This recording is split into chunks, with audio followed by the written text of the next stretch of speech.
Star Wars, Star Wars, Star Wars. Star Wars has to be one of the most iconic franchises of all time. I mean, you're talking about generations of diehard fans. Everything from the movies, the books, the comics, the animated series, and of course the merchandise. It'll be next to impossible to find anyone who is not at least aware of the branding of Star Wars. It's literally everywhere. Growing up though, I wasn't really into Star Wars at all. I was aware of the series, but never cared too much to watch the movies or any shows related to it.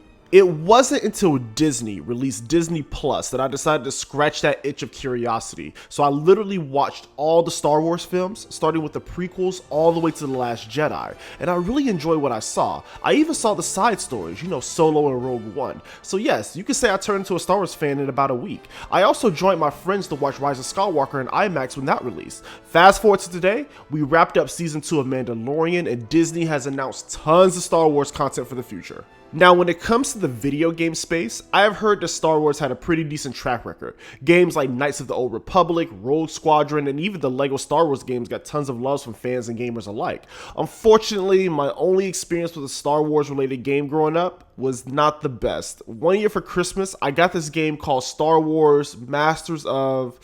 Yeah, I'm not even going to try to pronounce that. This was a fighting game on the PS1, and well, it really wasn't that great. Fast forward to today. EA has a Star Wars license and a few games under the modern day consoles. I have a few friends who kept recommending me these games, so recently I got all 3 of these titles and wanted to see what all the hype was about. Starting with Star Wars Battlefront II. Now the Battlefront games were subject to a lot of criticism due to EA's business practices, but in 2021, these issues are no longer present in the game. So you can say I got in at a good time. Let's take a look.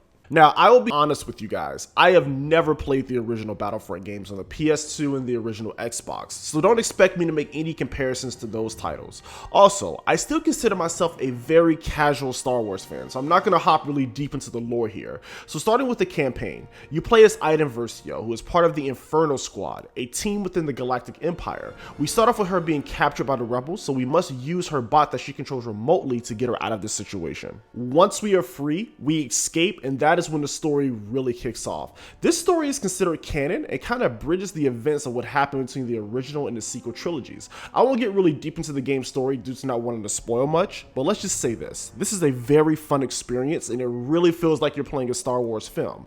The music, the atmosphere, the sound effects, it is all here. You also have appearances from series favorites like Luke, Leia, Lando, and more. So if you're a Star Wars fan, this game is made for you. The visuals and the presentation here is simply amazing. Now, from a gameplay perspective, I love it. First off, you can play this game either as a third-person shooter or a first-person shooter, which is a nice touch if you prefer one style over the other. You also have a diverse set of missions. You have on-foot missions, dogfighting and space missions, and also missions where you're controlling some sort of mech or vehicle. Great way to switch up the gameplay, and again, it really makes you feel like you're part of the Star Wars universe. Now the multiplayer, that is a whole nother beast right there. When I tell you I was up all night with this multiplayer mode, I really mean it. This game is pure fun online. I love it so much. So first off, you have so many options on how to play and different character types. Each type has their own perks and such. I find that for matches, I like having the heavy character as a base, and once I gather enough points, using a Jedi or a specialized stormtrooper to get the job done. So during a match, as you kill more opponents and do more of the objectives, you'll gain battle points that will allow you to use these specialized characters or vehicles. Now each of these characters has a limit of how many players on your team can use them, and I think this is just to prevent the game from being broken. Can you imagine a team full of Jedi? No thanks. I really enjoy using Vader, Boba Fett, Kylo Ren to wreak havoc. It was so fun. Some matches will have your team completing certain objectives like protecting something or capturing something else, or having a straight up shootout. I also love the leveling and skill point system. The more you play, the more perks and rewards you can unlock for multiplayer. If you do not care about the campaign, which I still suggest that you play, the multiplayer definitely knocks it straight out of the park for me. Overall, Star Wars Battlefront II definitely surprised me with how fun it was to play. I mean, the controls felt great, the story was engaging, and the multiplayer, that just took my experience to a whole nother galaxy. It was a blast. I'll be streaming this on my Twitch channel soon, so if you want to see me wreak havoc, come on by. I thank you all for watching, and I'll see you next time.